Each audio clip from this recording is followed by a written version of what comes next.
Donc là, on est sur un côté du building. Là, tu as la piscine de ce côté-là. Là, on est dans la vague du building. Là, tu as la réception. La réception, on l'a presque fini. Donc, tu vois, la réception, elle est sympa quand même. Ouais, il y a déjà la table. Donc là, on a fini le haut, on a fini le souterrain qui est fini. Tiens, là, on va voir parce que ton côté, c'est le côté qui est le plus avancé.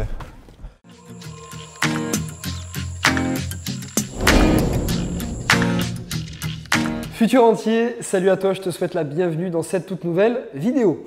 Aujourd'hui, j'ai le plaisir de te présenter Eric. Bonjour. Qui est un ami à moi, qui est français, installé au Mexique depuis maintenant près de 10 ans. Et en fait, il est promoteur immobilier ici, mais j'ai voulu te le présenter parce qu'il a un parcours qui est vraiment extraordinaire. Il est venu ici au Mexique il y a 10 ans, il connaissait personne, il n'avait rien, il est parti de zéro, il ne travaillait même pas dans l'immobilier, parce qu'on va t'expliquer après ce qu'il faisait dans la vie. Et voilà, il avait strictement rien à voir avec le domaine et aujourd'hui, il fait des résidences de plus de 100 appartements. C'est un des plus gros promoteurs du Mexique. Donc voilà, c'est un parcours vraiment en norme que je tenais à te présenter aujourd'hui. Donc, Eric, tu vas te présenter, leur expliquer un peu qui t'es et surtout qu'est-ce que tu faisais en France et pour ça, je veux savoir un petit peu d'où tu viens. Donc en France, qu'est-ce que je faisais au départ? J'étais capitaine de bateau. À partir de 18 ans, mon père est capitaine de bateau. Donc depuis tout petit, je suis capitaine de bateau. J'ai fait de 18 ans jusqu'à 24-25 ans. Réellement, à partir de 21 ans, je suis venu pour la première fois ici à Tulum. Okay. Réellement, ça m'a plu. Quand je suis venu, j'ai vu la plage. C'est la première chose qui te rend amoureux de Tulum. Ouais. Et j'ai commencé à chercher un peu des petits terrains à l'époque ici. Vraiment, au départ, c'était impossible de gagner réellement sa vie pour pouvoir rester ici, donc j'étais obligé de rentrer à chaque fois. Ah, donc en fait, tu vois, ça je ne savais même pas, donc tu es venu ici à Tulum en vacances et tu rentrais en France, tu revenais. C'est ça, c'est ça. Je pouvais pas. L'immobilier t'intéressait déjà. Exactement. L'immobilier était intéressant, pourquoi? Parce que même avec un petit budget, on était capable d'acheter des terrains. L'investissement était très sûr parce qu'on était sur des. On pouvait faire ou une société à son nom ou faire des fideikommissions, un trust aux États-Unis qui est exactement les mêmes lois. Donc c'est après ce que c'est ce langage. Donc c'est très très sûr. Ouais. Donc c'est ça qui m'a plu vraiment au Mexique. Tous les gens qui investissaient, c'était des Américains ou des étrangers. Donc au départ, pour ça, je me suis intéressé à Tulum. Donc ça, c'était, tu avais 21 ans quand tu as commencé. 21 ans. Juste avant, qu'est-ce qui a fait que tu t'es intéressé à l'immobilier? Est-ce que tu viens d'une famille où on faisait de l'investissement immo? Est-ce que tu avais déjà investi en France? Non, pas du tout. Honnêtement. Pourquoi tu as eu l'idée d'investir ici déjà? Réellement, quand tu commences, quand tu es jeune, tu fais un peu tu essayes de trouver un peu des options. Moi, mes parents sont de famille modeste. Mon père capitaine de bateau. Donc, au final, on essaye toujours de trouver d'autres options pour essayer de gagner un peu plus d'argent. J'ai essayé en France, mais en France, il faut quand même avoir des beaux salaires. Des beaux salaires font que pour avoir un bon crédit, on ne te fait pas toujours confiance, surtout quand tu as 21 ans. Donc on a essayé plutôt à l'étranger. Donc la première fois, mon père est venu avec moi. On a quand même 21 ans et j'ai demandé quand même son avis aussi. C'était intéressant pour moi d'avoir son avis. Et au final, j'ai trouvé que Tulum était pour moi la meilleure destination. Playa del Carmen déjà, parce qu'on arrive, on est à Cancun, pour que les gens sachent. On arrive, on est à Cancun, c'était déjà très cher. Playa del Carmen était déjà cher. Et Tulum, on était pour l'instant à des prix qui étaient abordables. Pour dire un prix, un terrain, on pouvait acheter un terrain de 400 mètres carrés, 500 mètres carrés pour 10 000 $. Ouais. Donc on était quand même… Rien à voir avec ce que c'est maintenant. Ah, rien à voir, rien à voir. C'était pas du tout connu. Ça passait à peine sur les petites lignes de Voici où on voyait les stars et c'était marqué Tulum en bas, mais personne n'avait idée de ce que c'était Tulum. Et on était sur des bungalows, on était vraiment… Une nuit à Tulum, à cette époque-là, on parlait de 50 $ la nuit, en saison haute. Okay. Aujourd'hui, on est plus à 2000 $ la nuit en saison haute. Donc ça a bien changé par rapport à ça. Okay. Donc tu arrives à 21 ans, tu es ici à Tulum, tu commences à investir. Par quoi tu commences à investir et pourquoi? Je commence à investir par des terrains parce que pour essayer d'investir, c'est la première chose qu'on achète. Et je pense que le terrain, c'était ce qu'il y avait pour moi de plus facile à acheter parce que le moins cher. Honnêtement, dès qu'il y avait sur le marché, il y avait très peu de maisons avant. Appartements encore moins. Ce n'était pas du tout encore à l'époque le marché de faire des appartements pour les gens. Donc ce qui s'achetait, c'était des terrains. Il fallait avoir confiance. C'était sur des terrains sur plan. Il y avait très peu d'accès à l'époque par rapport aux routes.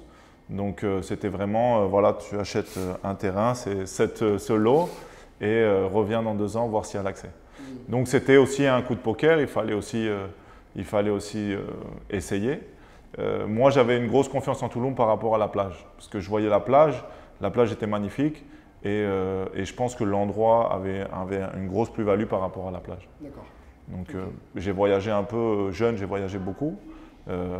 Bali, j'ai voyagé en Thaïlande, j'ai fait pas mal de pays, et vraiment Tulum, c'était fantastique, c'était magnifique par rapport à ça. Tu commences à investir sur quelques terrains.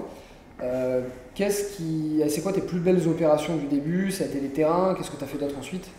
Les plus belles opérations du départ, au départ j'ai acheté pas mal de terrains petit à petit. Encore une fois, on parle j'étais pas capitalisé, donc je ne pouvais pas non plus acheter énormément. Je me rappelle que je demandais un peu mes parents aussi, essaye de me prêter, ça va. On gratte tout ce qu'on peut au début. Voilà, on essaye de gratter tout ce qu'on peut, hein, il faut le dire. Et donc au final, où j'ai vu qu'il y avait la plus grosse opportunité, c'était construire des maisons. Donc pourquoi? Parce qu'à l'époque, on commençait à peine le Airbnb. Okay. Il y a 10 ans, ça a commencé, ça a vraiment fait un boom. Et il n'y avait aucun logement sur Airbnb. Je me rappelle, c'est un peu plus tard, mais je me rappelle d'un chiffre où à un moment donné, il y avait 40 logements sur Airbnb. Et sur les 40 logements, il y avait 12 logements qui étaient à moi de l'époque, 12 maisons. Donc c'était vraiment impressionnant et c'était loué à l'année. Donc le plus intéressant au départ, ce que j'avais vu, c'était acheter un terrain, 10 15 000 $, ce que coûtait le terrain à l'époque. On est d'accord qu'on ne parle pas de terrain sur la plage, hein, c'est terrain en ville. 10 15 000 $, une construction d'une maison de 150 mètres carrés coûtait à peu près 85 000 $. Et on va dire avec des aléas qui ne sont pas bons, ça coûtait toujours 5 10 000 $ de plus. Donc on était sur des maisons à 110 000 $ et des maisons qui se revendaient très facilement entre 200 et 250 000 $.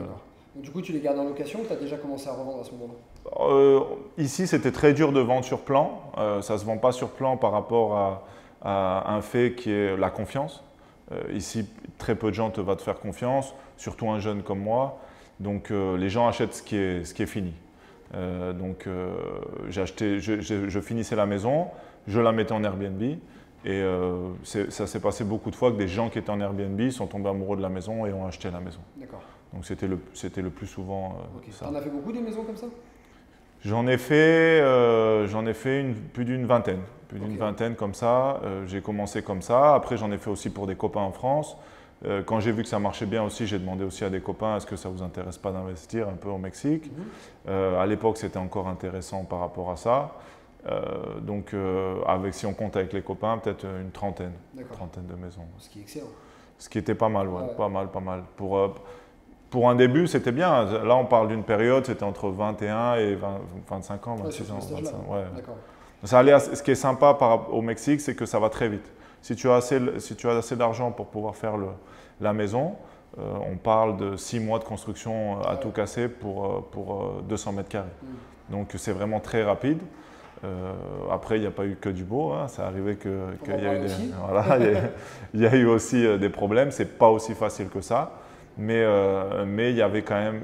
La chance qu'on avait, c'est qu'il y avait une marge aussi grande qui fait qu'on pouvait largement voir venir. Même s'il y avait des aléas, même s'il y avait des gens qui essayaient de voler un peu, même s'il y avait des licences qui n'étaient pas aux normes. C'est toujours un peu d'argent qu'on perd à droite à gauche, mais il y avait une marge aussi grande qu'on pouvait voir. Après, on te parlera des erreurs et des plus gros problèmes qu'il y a eu, parce que c'est le Mexique, donc forcément… Il y a des erreurs, il y a beaucoup d'erreurs. Ça va aussi vite d'un côté, aussi vite de l'autre. Il y a beaucoup d'erreurs. Okay. Donc là, tu as fait les terrains, tu as fait les maisons. Voilà. Par rapport aux projets que tu fais maintenant, qui n'ont rien à voir, parce que là, en ce moment, tu fais plusieurs résidences en même temps de plus de 100 appartements. Exactement. C'est incroyable. Comment tu es arrivé à faire des maisons comme ça, donc des petites maisons, jusqu'à ces projets? Ça a été quoi, dans les grandes lignes, en gros, un résumé de ces dernières années? Dans les grandes lignes, quand j'ai commencé à faire les maisons, petit à petit aussi, tout l'argent, je le réinvestissais, mais je le réinvestissais dans des terrains beaucoup plus grands. J'ai acheté petit à petit beaucoup d'hectares. Ici, on vend par hectare.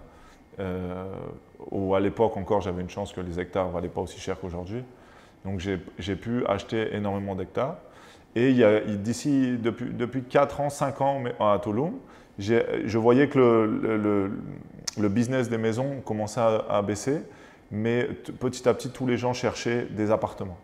Il y a un gros groupe ici, le premier groupe qui a commencé ici, qui s'appelle Los Amigos, qui a fait vraiment exploser ce marché des appartements.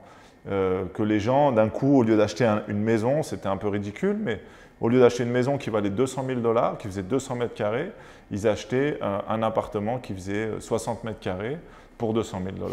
Donc, eux seulement, ils ont fait exploser le marché parce que les maisons valaient, si elles faisaient 200 mètres carrés, elles ne valaient plus 200 000, elles valaient 350 000. Pourquoi? Tu arrives à expliquer ça? Pourquoi on irait choisir un appart plus petit? Je pense que les gens cherchaient de la sécurité.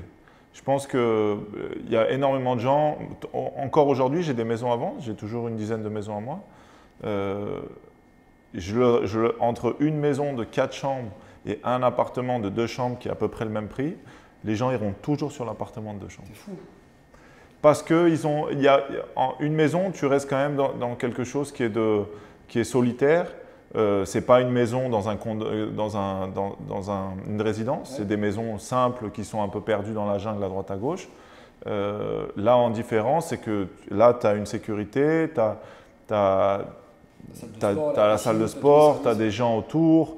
Ça donne une certaine sécurité pour les Américains. Ils achètent à un groupe au lieu d'acheter à une personne. Donc ça aussi, ça leur donne une certaine sécurité. C'est là que tu vois que la culture est complètement différente par rapport à la France, où les gens vont absolument vouloir leur maison et ils iront absolument vers une maison. Eux ici, c'est vrai, il y a beaucoup d'Américains et Canadiens, c'est principalement tout ce qu'il y a dans la résidence, autant en location qu'en achat. Moi, je le vois, j'ai appris, vu que j'ai investi aussi ici, j'ai appris à voir un peu différemment parce que la culture, c'est pas la même et eux ne demandent pas non plus la même chose. C'est ça. Et c'est vrai que ça leur rappelle un peu les condos qu'ils ont chez eux, à Los Angeles, à Miami et tout. Super, parfait. Et pour revenir sur les erreurs, donc on commençait à en parler tout à l'heure. Dans ton parcours, je pense qu'il y en a eu un millier, mais on va dire les principales, les trucs qui viennent en tête, les principales erreurs que tu as faites, ou les situations où tu t'es dit, ouais, là ça va être pas bien, là je vais pas être bien. La plus grosse erreur, je pense, c'est de faire confiance. Je pense que faire confiance sans venir. J'ai commencé donc à m'essayer à faire un premier building, qui n'était pas un building pour la vente, qui était un building pour moi. On s'est mis d'accord sur un prix avec le constructeur et j'avais une amie qui vit toujours ici et je lui ai dit écoute, essaye de passer de temps en temps, moi je vais le payer et je vais essayer de le passer petit à petit pour voir que ça avance, non? Et donc toutes les 2 semaines j'avais un report de ce qui était fait, j'avais des photos supposément de ce qui était fait et voilà, il faut payer ça, comme on avait fait au départ dans le calendrier de construction. Et au final, quand je suis arrivé 6 mois après, supposément presque fini le building, et j'arrive et je suis au premier niveau, en œuvre grise, et je me suis rendu compte qu'ils prenaient les photos de la construction d'à côté. Et j'ai dit, waouh, qu'est-ce qui se passe? Et je me rappelle, j'ai fini le building moi-même avec des gens qui avaient autour et avec mon père. Il est venu aider. Je me rappelle, c'était assez marrant. On a fini ça en 6 mois après. J'ai perdu presque 40%. J'ai dû payer presque 40% de plus du building que ce que ça devait coûter. Donc j'ai appris de jamais faire confiance. Okay. Voilà, en termes de construction. Et je pense qu'en termes en général, dans la vie, là où tu mets de l'argent, il faut regarder où ça va, toujours. Et si on peut trouver d'autres exemples, parce qu'ici c'est le Mexique, surtout, tu le sais, parce qu'ils ont une clientèle internationale, et le français a la réputation d'être plus frileux, d'être plus pointilleux, d'être plus négociant, on va dire négociant. Ici c'est le Mexique, ça fait peur, d'autant plus aux Français. Donne-nous des situations que tu as eues qui peuvent arriver qu'au Mexique, des trucs… Je pense qu'ici, on est dans un pays du tiers-monde, on n'est plus tout comme en France où tout est dans les règles, tout ça. Donc ça a du bon côté et du mauvais côté. Par exemple, les licences ici, il faut les négocier différemment. Tu t'appelles licence et les permis, pardon. Donc les permis de construction, les permis, c'est totalement différent comment on les négocie. Ça marche aussi énormément ici par rapport aux personnes que tu connais. Si tu es bien avec le maire, si tu es bien avec le directeur, si tu es bien avec le gouverneur, si tu es bien… C'est très important ici. Plus tu es bien avec eux, c'est beaucoup plus facile, les portes sont beaucoup plus ouvertes. Je l'ai appris petit à petit. Et aussi par rapport à ce que tu investis dans le pays. Plus tu investis, plus ils sont contents que tu investisses. Aujourd'hui, par exemple, mon groupe Mystique, rien que dans le Mexique, il y a plus de 600-700 employés. Donc c'est sûr que tu es de suite beaucoup plus considéré que quelqu'un qui fait une petite maison avec 10 employés. Ok, parfait, très bien. Écoute, tu sais ce qu'on va faire? On va aller, ça fera une petite pause dans la vidéo, on va aller te montrer ses projets. Donc là, ici, en fait, on est dans son bureau qui est dans le Mystique numéro 1. C'est la première grosse résidence que tu as faite ici. Donc il y a 104 logements, c'est 106. Ça 106 logements, ok. Donc on va aller te faire un petit tour, on va te montrer ça. Ensuite, on va aller te montrer le deuxième, donc il est juste ici, c'est Mystic Garden, qu'il est en train de faire, qui est déjà pas mal avancé, mais qui est quasiment tout vendu, je crois. Ouais, déjà on est à 75% vendu. Ouais, alors t'as ouvert quand les ventes dessus? Celui-là, on a commencé il y a 5 mois. Il y a 5 mois, donc quasiment vendu, et il attaque un troisième projet. Donc on va aller te montrer ces projets-là, comme ça tu vas avoir une idée de ce qu'il fait. Ensuite, on reviendra. Los Cabos aussi. Et Mystic Los Cabos qui ça est à Cabo du coup. J'ai été faire un tour si tu vas faire de la plongée là-bas, très très sympa. Tu as des baleines, des requins, tu as plein de choses. Très bon. Donc on va aller faire un tour des chantiers, on va te montrer ça, ensuite on reviendra. Et je pense que ça peut t'intéresser, il t'expliquera comment il voit Tulum, qu'est-ce qui l'a motivé à venir ici. Donc il y a eu la plage, après petit à petit, il a vu qu'il y avait d'autres choses qui pouvaient être intéressantes. Et moi je te dirai avec mes analyses, qu'est-ce qui m'a motivé, parce que j'ai investi ici aussi au travers d'un de ces appartements. Je t'expliquerai pourquoi ça m'a motivé, toutes les raisons politiques, économiques, de monnaie, et ce qui fait que Tulum draine énormément de personnes aujourd'hui. Ensuite, il donnera quelques conseils de motivation et juste d'entrepreneur, parce qu'aujourd'hui, tu parlais de 600-700 employés au Mexique. C'est ça. Combien tu en as dans le monde entier, parce que tu fais des projets un peu partout? Un peu partout. Il y a aussi, on a des projets aussi en Colombie. En tout, on a à peu près 1000 employés. Ouais. 1000 employés. C'est énorme, tu vois, en 10 ans, être arrivé ici sans rien, donc c'est un bon parcours, on te donnera quelques petits tuyaux sympas à la fin. On va sur le chantier, on se retrouve à de suite.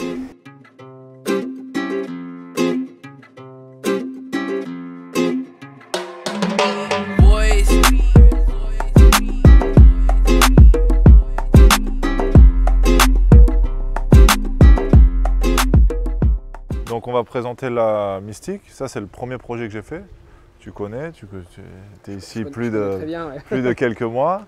Là, on parle de 106 appartements, 17 000 m², un stationnement, 65 stationnements, entre studios qui ont commencé à 100 000 $ à peu près, et en pré-vente, une chambre, 2 chambres, 3 chambres penthouse. Les plus gros appartements ici sont à plus de 600 000 $. Donc voilà, à peu près c'est ce qu'on fait. Dans ce premier building, ça a été assez intéressant parce que j'ai voulu faire en équité les appartements. Donc on a autant de studios que de 2 chambres, que de 3 chambres. Donc c'était pour faire une équité. Aujourd'hui, le marché est plus sur du studio. Donc ce building est vraiment spécial pour ça. Il y a énormément de gros appartements dedans. La résidence, elle a été pensée. Et moi, mon style de résidence que j'aime, c'est où il y a une grosse zone où les gens peuvent profiter. Donc là, tu as une grosse piscine, tu as la plus grosse piscine qui existe de Tulum, elle fait quand même 25 mètres de long, donc c'est semi-olympique, donc c'est quand même pas mal, parce que bon, quand tu as 106 appartements, en saison haute, on a plus de 350 personnes, il faut les mettre quelque part ces gens. Ouais. Donc bien sûr, il n'y a pas 350 personnes qui restent à la piscine, mais on a quand même une énorme piscine de 25 mètres, on a une autre piscine pour les enfants derrière, et on a une autre petite piscine jacuzzi. Moi qui y passe beaucoup de temps, tu as toujours une ambiance un peu sympa ici. Tu vois, tu as les bêtes qui sont là, tu as le jacuzzi qui est au milieu. Donc les gens restent là, des fois ils boivent un coup. Même si je suis là, moi j'y vis, donc j'ai une partie de l'année, donc j'y bosse. Tu as toujours l'impression que c'est vacances. Moi, dans mon idée, comme je pense aussi, par exemple, moi je suis fils unique. Quand tu pars en vacances, tu n'as pas ta copine, tu es tout seul, tu es venu tout seul toi au départ. Tu t'es fait plein de potes où tu as rencontré plein de gens ici. C'est ça qui est intéressant. Au final, tu as envie d'avoir une belle zone commune pour que tu puisses aussi rencontrer. C'est ça aussi le fun des vacances.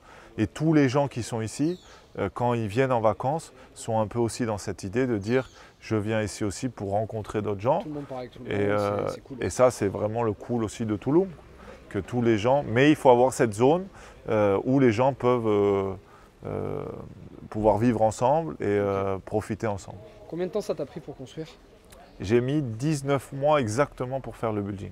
Entre le premier jour qu'on a... le permis, tout ça? Bah ici, tu arrives à commencer sans trop le permis. Tu le négocies sur la marche. Ce que tu payes en premier, ça s'appelle la tala, c'est la déforestation. Malheureusement, quand tu construis des gros buildings comme ça, tu es obligé spécialement qu'ici on a un souterrain, donc tu es obligé bien sûr de nettoyer le terrain.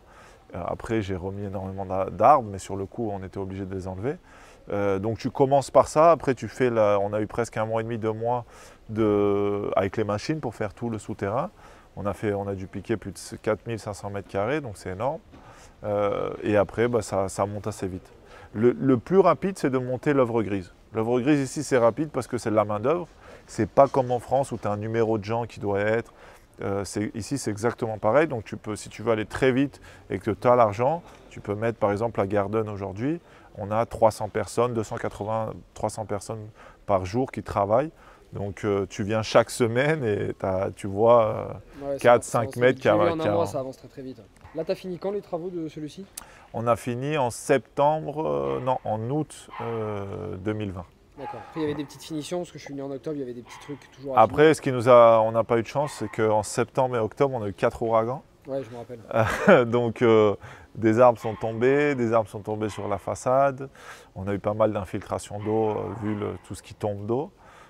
Donc, on a dû un peu refaire quelques trucs, mais le building était livré dans de bon état en août 2020. Et on a mis à peu près 2 mois après pour le refaire à 100%. Et à partir de novembre, on était vraiment à 100%. Octobre, on était vraiment à 100% et on a commencé la location. Et là, pour avoir une idée, sur une résidence comme ça, il te reste des appartements à vendre? Là, il nous reste juste quelques appartements qui sont penthouse. On a vendu 98%. Il nous reste 4 appartements, je crois, sur 106 appartements. On a vraiment très bien vendu.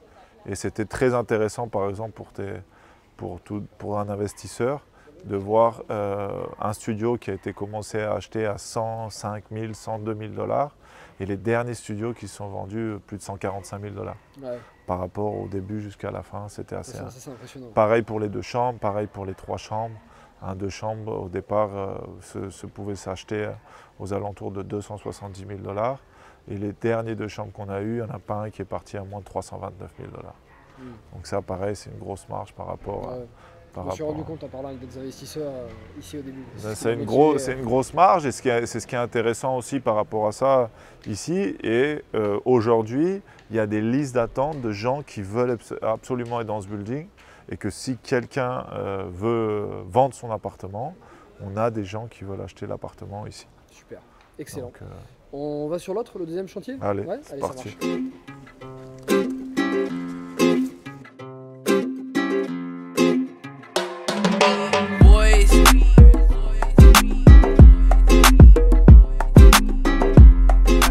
Là, tout ça, non, ici, c'est pas de la mangrove encore.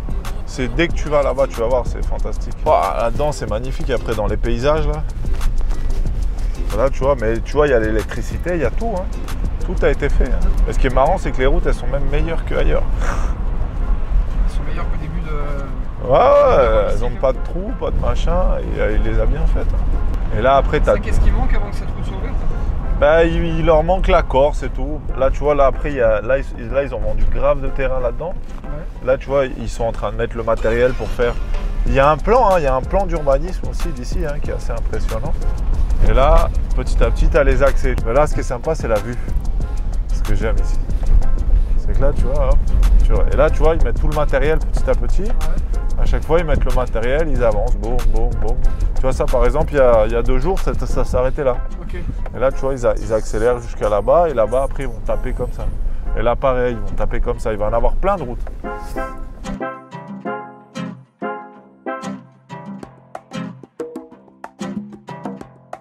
Bon, voilà, là, on y est. Ça a avancé depuis la dernière fois. Bah là, tu vois, tu as toute la hauteur sous plafond. Donc là, on est sur un côté du building. Là, tu as la piscine de ce côté-là. Là, on est dans la vague du building. Là, tu as la réception. La réception, on l'a presque fini. Donc, tu vois, la réception, elle est sympa quand même. Ouais, il y a déjà la table. Donc là, on a fini le haut. On a fini le souterrain qui est fini. Tiens, là, on va voir parce que ton côté, c'est le côté qui est le plus avancé.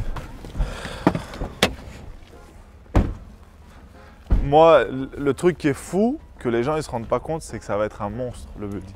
Parce que tu te rends compte que ça, là, quand tu es comme ça, là, tu es qu'au rez-de-jardin. Ouais. Par rapport à Mystique, Il est énorme le building. Voilà, donc là, on présente Mystic Garden, c'est sa deuxième résidence et c'est là où j'ai acheté un appartement. Donc là, j'ai acheté un loft qui est en rez-de-jardin, qui est ça, c'est ça? C'est ça, ouais. Exactement. Je suis venu il y a un mois, on était encore en fondation. Donc du coup, c'est sympa à voir. Voilà, là, on est sur un building qui fait 103 appartements. Pareil, même concept, gym. Celui-là, il a 3 grosses piscines. Le concept de celui-là, ce qui est sympa, c'est que tous les appartements ont vue sur la piscine. Donc ça, c'est vachement sympa. C'est 3 figures qui se répètent. Il a un rooftop qui est sympa, qui est commun. La particularité du building, c'est que le rooftop, on a un potager et un restaurant vegan qui sera sur le rooftop pour tous les gens qui mettent. Donc tu as ton appartement, tu veux mettre tes tomates, tes salades, et tu pourras cultiver ton petit potager et le faire au restaurant. Ça va bien. J'ai pas des très bons vendeurs. Ça va bien avec le garden. C'est pour ça que ça c'est. Tu verras, on va te mettre les photos. C'est vachement bien intégré dans la nature. C'est pour ça que ça s'appelle garden. C'était pour ça à la base, parce que ça va être le premier building d'ici qui aura un jardin potager sur le toit. Donc à 18 mètres de haut, pour la petite vue, tu auras ton jardin. C'est sympa. Et là, on peut regarder un peu. Ben voilà. Parfait. Regarde, 14. On rentre chez Christopher. Salle de bain. Ah non, mais c'est top. Attends, quand tu vas être là, tu mets un truc, t'es bien. Là, à la cuisine, tu vas avoir 2,50 m. Écoute, par rapport à ta taille, c'est bien, on peut voir. Ouais. Tu auras 2,50 m. 2,50 m hauteur de plafond et au-dessus, tu auras 2,20 m. Ouais. Quand il y aura avec les installations. C'est génial, avec les vues que tu verras sur les photos, une grande baie vitrée devant. Ouais. Je sais pas si on en a un ça déjà. donnera quoi là ici? Bah là c'est pur jardin avec là tu as la piscine là. Et ce que tu vas kiffer c'est que juste dans l'angle là, il y a la salle de gym. Et la salle de gym elle est cool parce que la salle de gym elle est. Tu m'as pas dit ça quand tu me l'as vendu. Non bah je l'ai fait après. Je l'ai ajouté. Non et en plus elle est cool parce que pour pas que ça gêne les buildings, on l'a fait en dessous. C'est-à-dire qu'elle est au niveau 0. C'est-à-dire que quand tu vas rentrer, tu vas avoir des escaliers pour descendre. Et en fait, d'ici, tu verras que le toit de ton gym. D'accord. Et tu descendras et tu seras au gym. Super. Donc ça, c'est cool. Et là, bah, tu la vois, là, tu vois, les piquets. Donc là, c'est la piscine. Donc là, tu feras. Ça, c'est privé. Donc là, il n'y a pas de passage de ce côté-là. Donc là, au final, tu sortiras comme ça, tac, tac, tac, tu seras dans ta piscine. Et le cool, c'est qu'il n'y a pas de. C'est pas comme dans Mystique où tu as des gens qui passent devant. Là, tu n'as personne qui passe devant. Là, il n'y a pas de passage. Ça va à une vitesse folle. Et c'est bien parce que là, par exemple, pour l'instant, cette résidence, moi, je te l'ai vendue avec une livraison entre avril et mai 2022. Et aujourd'hui, on est quoi? Mai 2022. Et aujourd'hui, on est pour une livraison en décembre 2021. C'est demain, ça. C'est bientôt. Pour l'instant, on est dans ces périodes-là. Donc, on est dans ces périodes-là pour livrer. Il y a un truc que tu devrais leur dire, on va te mettre les plans aussi, j'ai trouvé ça super sympa. Si j'avais eu le budget, j'aurais certainement pris ça. Les grands appartements, tu sais, qui sont séparés avec les entrées différentes. Ah, pour les lock-off. La grosse particularité de Tulum, c'est que tu as beaucoup de gens, bon, tu as des gens qui cherchent des 2 chambres, mais tu as aussi beaucoup de gens qui cherchent des studios, qui viennent en couple. Donc ce qui est sympa aussi, c'est que des fois, il y a des gens qui veulent venir, mais en même temps, ils veulent avoir un rendement sur leur appartement. Ils peuvent toujours s'utiliser une chambre et utiliser l'autre partie en tant que studio. Et le diviser, donc chaque entrée a sa propre entrée. Et c'est la particularité que je fais dans mes buildings, que tu peux utiliser ça en tant qu'une chambre et studio. Ouais. Comme ça, tu peux rester dedans, même si tu as envie 6 mois dans une chambre, mais tu as toujours une location qui est à côté. C'est les 3 pièces qui sont comme ça, les 3 chambres ouais, ou les 2 chambres? Les 2 chambres et les 3 chambres. D'accord, donc tu regarderas sur les plans, en fait, tu as une piscine qui est devant.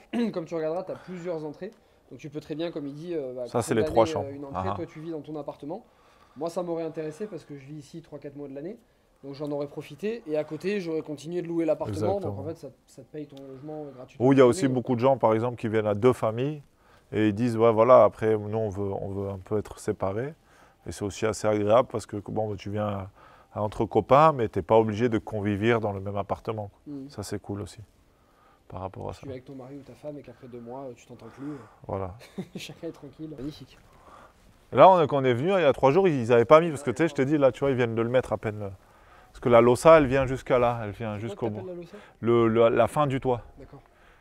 Tu vois, la fin du toit, elle vient de là. Le toit, elle viendra de ce côté-là, là. Et de ce côté-là jusqu'au truc, là. Il manque encore. Il y a de la place. C'est sympa avec un bureau là-haut, face à la vitre, avec la piscine devant. Ouais. Ouais, surtout qu'en plus, ce qui est sympa, c'est que c'est en vitre. Donc ça donne une sensation de... Tu vas être d'en haut et tu pourras voir la piscine. Mais en hauteur, quoi. Ça va être vachement sympa. Génial. Bon voilà, comme ça je t'ai fait visiter mon appartement au début. Ça te rappelle un peu peut-être la vidéo de Bali, je sais pas si tu l'avais vu, je t'avais montré le terrain au tout début de la construction. Ensuite la visite à la livraison de la maison, bah là on fera exactement pareil, je te ferai la vidéo en cours de chantier et puis en livraison de l'appartement. On va retourner à son bureau et maintenant on va attaquer sur le sujet de Tulum. Pourquoi est-ce que c'est intéressant d'investir à Tulum? À de suite.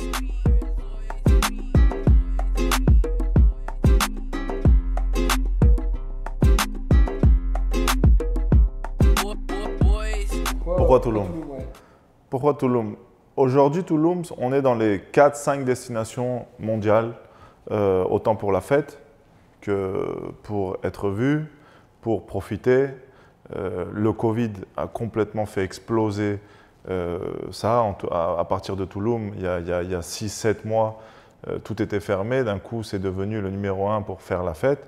Mais sans parler de cette parenthèse qui est du Covid et qu'on espère que ça va partir très rapidement, Tulum aujourd'hui va petit à petit exploser. Alors il y a deux parties qui sont assez sympas à Tulum. Tu as la partie mexicaine. Alors pourquoi Tulum explose? Parce que c'est la 3e ville. Donc tu as Cancun qui était énorme. Quand Cancun est totalement dépassé par la construction qu'il y a, ils l'ont passé à Playa del Carmen. Petit à petit, Playa del Carmen est devenu énorme. On parle il y a 10 ans, il y avait 60 000 habitants. Aujourd'hui, il y a plus de 400-500 000 habitants à Playa del Carmen. Donc la ville, la 3e ville, c'est Tulum. Hein. C'est pas comme chez nous que toutes les villes sont collées. Ici, c'est une ville, 45 minutes de route, et une ville. Et... Donc Tulum est la 3e grosse ville qu'il y a. Tulum est énorme en termes de développement d'urbanisation. On parle d'une ville qui est aussi grande que Cancun. Cancun a plus d'1,5 million d'habitants. Donc déjà par rapport à ce point-là, c'est énorme en termes de développement, elle doit exploser cette ville. Donc ça, c'est une première parenthèse. Et après, tu as à partir du touriste. Le touriste adore Tulum pour la plage. Hein, c'est la première chose que j'ai adoré. Mais aujourd'hui, il y a des restaurants exceptionnels. On y va tous les soirs. On a des restaurants fantastiques. Les gens qui viennent sont vraiment de très bonne qualité. Que veut dire de très bonne qualité? C'est qu'on a des gens qui viennent pour dépenser de l'argent, on a des gens qui viennent pour profiter. Et ça, c'est très important pour un endroit, que les gens ne sont pas regardants sur le prix. Par exemple, Playa del Carmen aujourd'hui, c'est plus des gens qui ont des petits budgets qui y vont et automatiquement, ça fait baisser le prix de l'immobilier parce que petit à petit, les gens, ils viennent avec des budgets beaucoup plus restreints. Si tu viens avec 100-200 dollars dans ta tête pour aller en vacances par jour, c'est totalement différent que si tu viens avec 4, 500, 600 dollars. Tu peux profiter plus de la plage, tu peux aller dans des meilleurs restaurants. Donc c'est ce qui génère aujourd'hui Tulum par rapport aux touristes, c'est que les gens ont des plus gros budgets. Il y a beaucoup d'argent à Tulum et tu peux le voir aussi par rapport à la zone hôtelière. La zone hôtelière aujourd'hui, bon, moi j'ai aussi un hôtel là-bas, ce n'est pas un hôtel de luxe comme il peut avoir à Zulik ou Bitulum, mais tu parles d'hôtels qu'en saison haute, on est minimum à 1000 dollars la nuit. Donc si tu as 1000 dollars la nuit sur la plage, tout ce qui est derrière comme mes développements, ou les maisons, ou tout ce qu'il y a derrière, t'es cher. À Playa del Carmen, par exemple, le meilleur hôtel qui est l'Hyatt sur le bord de mer, en saison haute, tu as 400 dollars la nuit. Donc c'est sûr que l'appartement qui est derrière, bah, il vaut que 200 dollars la nuit. Ouais, toi, si tu es au minimum à 1000 dollars, tu es au minimum à 600-700 dollars derrière. Donc c'est ça aussi la grosse différence entre Playa et Tulum, que Tulum a su garder cette qualité de gens qui viennent. C'est beaucoup plus restreint. Il n'y a que 800 chambres d'hôtel sur la plage. Donc il y a beaucoup moins de monde qui sont capables de pouvoir s'offrir ce luxe. Donc les gens cherchent une alternative qui sont les appartements, autant en Airbnb qu'en longue durée. Donc ça fait une grosse différence. Aujourd'hui, Playa del Carmen, il y a des méga hôtels. Cancun, tu as plus de 20 000 ou 30 000 chambres. Donc c'est sûr que ça te donne tant de capacité que les appartements qui sont derrière, ils ramassent les miettes. Ouais, bien sûr. Et Tulum, la grande force de Tulum, c'est que Tulum ne peut pas grossir sur la plage. Parce qu'il est entre deux réserves naturelles. Il est entre la réserve de Sian K'an et la zone archéologique. Donc ces deux zones font que Tulum est très restreint en termes de croissance sur la plage. Et ça, c'est très important par rapport à ça, parce qu'il y a beaucoup de gens qui viennent et qui me disent « Non, mais un jour, Tulum, ça va être Cancun ». Ben, on ne peut pas être Cancun parce que la différence, c'est que c'est encore une fois, entre une zone archéologique et une zone protégée qui est Sian K'an. Et ces deux zones font que ce banc de plage ne peut pas être touché. Donc on refait petit à petit, ils refont des cabanes, ils font des trucs plus luxueux, mais on ne peut pas monter. Donc pas comme Cancun, on fait 20 étages, on fait du béton. Ouais, donc du coup, je vais donner mon point de vue, ce qui fait que, les raisons pour lesquelles j'investis ici. Déjà, si tu ne connais pas la région, pour comparer Cancun, Playa del Carmen et ici, ça ne pourra jamais être Cancun pour la simple et bonne raison que ce n'est pas du tout la même architecture. Cancun, je te fais un schéma, c'est très bétonné, c'est des grands immeubles, ça fait très à l'américaine. C'est Miami pour les pauvres, c'est ce qui est connu. C'est comme ça qu'on... Ok, ouais. C'est vrai que ça fait penser un peu à Miami, c'est un peu ça. Donc c'est très très bétonné. Ici, l'architecture, elle est quand même très intégrée dans la nature, c'est très vert autour. Si tu vas sur la plage, par exemple, tu regardes la plage le long, tu as l'impression que la plage, elle est sauvage. Hein, tu vois que les palmiers, tu vois que les cocotiers. En fait, tous les hôtels sont intégrés dans la verdure, sont intégrés dans la jungle. Et tu vois que le sable, tu vois que la végétation, tout est fait en bois. Et même les restaurants, ils sont tous faits en bois, ils sont vachement bien intégrés. Ce qui fait que, déjà en termes d'architecture, ça ne peut pas ressembler à ça. Ensuite, donc moi j'ai découvert Tulum la première fois l'année dernière. Déjà en un an, j'ai vu la différence. Moi je me rends compte du développement d'un pays, un peu comme Bali quand j'ai commencé à y investir. Quand tu vois un peu l'évolution des projets immobiliers qu'il peut y avoir, les restaurants, le type de population, les véhicules. Et quand tu reviens un an après et que tu vois les projets immobiliers qui ont évolué, les restaurants qui sont différents, tu as des concepts qui ont ouvert de partout. Même le type de population, tu vois qu'elle a changé, qu'elle est différente. Les véhicules dans la rue, donc tout ça, ça te montre en fait qu'il y a de plus en plus d'argent ici. Et forcément, s'il y a de l'argent, ça sert à l'immobilier, ça sert à l'économie locale. Donc tu as ça. Et en revenant, je me suis rendu compte aussi de la demande qu'il y avait dans l'immobilier quand j'ai passé 2 mois dans sa résidence. À la base, je n'étais pas parti pour investir. On s'est rencontrés il y a un an en janvier. Je t'ai dit peut-être que ça m'intéresserait, mais finalement, j'ai plus investi à Bali et j'ai mis en attente. Je suis venu ici en octobre, j'ai passé 2 mois dans la résidence. Donc je travaille, une bonne partie de la journée, je travaille et je suis face à la résidence. Et je voyais le nombre de visites. Et des visites. Je dis, c'est pas possible, ça vend toute la journée. Et toute la journée, ça vendait. J'ai dit, c'est pas possible. Et en discutant un petit peu avec les gens, donc des gens de la résidence qui vivaient là, qui avaient acheté des appartements, je leur posais des questions.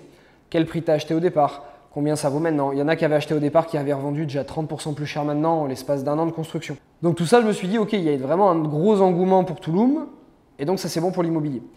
Il y a autre chose aussi qui est super important, c'est le taux de change. Ici, tous les achats se font en dollars. Enfin, tu achètes en pesos quand tu vas dans la rue, tu vas à un restaurant, mais ici l'immobilier s'achète en dollars.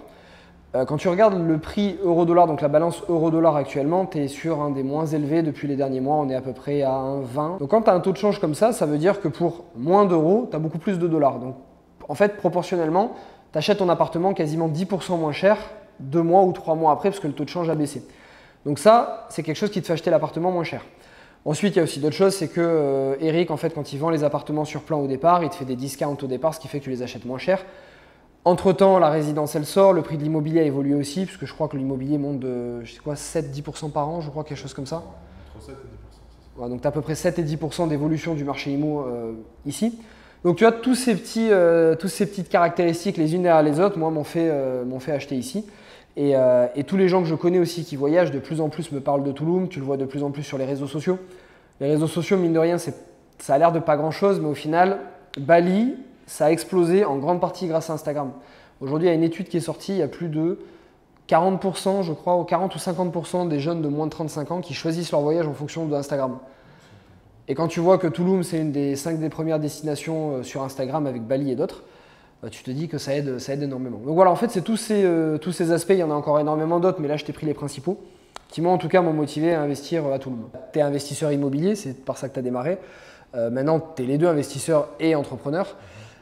Si tu devais donner un conseil aujourd'hui à quelqu'un qui nous regarde, qui est encore hésitant, qui a peur, qui découvre un peu ce monde-là, qu'est-ce que tu pourrais lui donner comme conseil pour se lancer, pour passer au-delà de ses peurs, pour tout simplement pour se mettre dans ce domaine, quoi? Je pense que le premier conseil que tu peux avoir en général, et je pense que tu dois avoir la même, c'est de ne pas avoir peur. Je pense qu'il y a beaucoup de gens qui ne font pas les choses par peur de ne pas réussir. Et moi, si j'étais à ce point-là, le jour où j'ai commencé le building, on m'a dit tu n'y arriveras jamais. Si tu n'y arriveras pas avant, tu n'es pas connu, ton nom n'est pas connu, ta marque n'est pas connue, c'est moi qui ai créé la marque, c'est moi qui ai créé le nom, c'est moi qui ai designé le petit logo. Tu n'y arriveras pas, c'est pas connu. Et en France, on est champion du monde de ça, à essayer de baisser un peu les gens. Au Mexique, c'est quand même un peu moins. Mais c'est vrai que ça, c'est le premier conseil, c'est de ne pas écouter les gens. Et si tu as une bonne idée, que tu penses que ça peut marcher, essayer d'y aller jusqu'au bout et pas essayer d'écouter les autres en disant non, je ne vais pas y arriver. Et je pense que le deuxième exemple aussi que moi, et ça me plaît, et je pense que je le vois beaucoup avec vous, avec ta bande que tu as toi, c'est s'entourer des bonnes personnes. Je pense que vous êtes l'exemple parfait. Vous vous entourez entre vous, vous vous motivez entre vous. Entre vous, vous essayez de vous donner des conseils. Et c'est très important dans la vie de s'entourer des bonnes personnes, je pense. D'avoir des gens autour de toi qui te motivent au lieu d'être des gens qui te baissent. Et je pense que c'est ça qui fait une émulsion de bonnes choses. Parce qu'au final, il y a beaucoup de gens, ils veulent faire tout seul. Et on n'y arrive pas tout seul. On a toujours des gens. Moi, sur mon parcours, j'ai eu des tonnes de gens qui m'ont aidé. Avec un conseil, avec 2 conseils, avec un peu d'argent, avec tout ce qu'ils ont pu, avec des connaissances. Très important, les connaissances. Et je pense que c'est le plus important, c'est donc de s'entourer de gens qui sont capables comme toi, qui ont faim comme toi, de réussir, pas spécialement d'argent, de réussir dans la vie. C'est pas spécialement gagner de l'argent, c'est aussi faire de belles choses, faire de bonnes choses. Et je pense que c'est un des plus gros conseils que je peux donner, c'est ça, s'entourer de gens qui sont comme toi et qui ont envie d'avancer comme toi. Bon bah voilà, futur entier, j'espère que cette vidéo t'a plu. J'étais ravi de te présenter Eric aujourd'hui. Comme tu l'as vu, il a un parcours hors norme, donc je tenais absolument à te le présenter pour te donner encore un peu plus de motivation. J'espère que les chantiers t'ont plu également. Si tu as des questions, tu as besoin de plus de renseignements, je te mets tout ce qu'il faut le concernant dans la description. Tu auras l'Instagram de Mystic Garden, donc la résidence qu'il est en train de faire, de Mystic, celle-ci qu'il a déjà faite. Tu auras le site internet, bref, tu auras tout ce qu'il te faut. Donc si jamais tu as besoin d'informations, que ce soit pour la location, pour l'achat, peu importe, tu iras regarder dans la description. Je te souhaite, comme d'habitude, futur entier, une très bonne journée, la patate, la motivation. Et surtout, je te souhaite de venir à Tulum très bientôt pour que tu te rendes compte, parce qu'il faut le vivre pour se rendre compte de ce qui se passe ici. Ou pour rencontrer Eric, tu seras le bienvenu pour venir boire un café ici. Ou une tequila, un mezcal. Exactement. Ou faire la fête aussi, n'importe quoi. Je te souhaite une très bonne journée et à la prochaine. Ciao, ciao.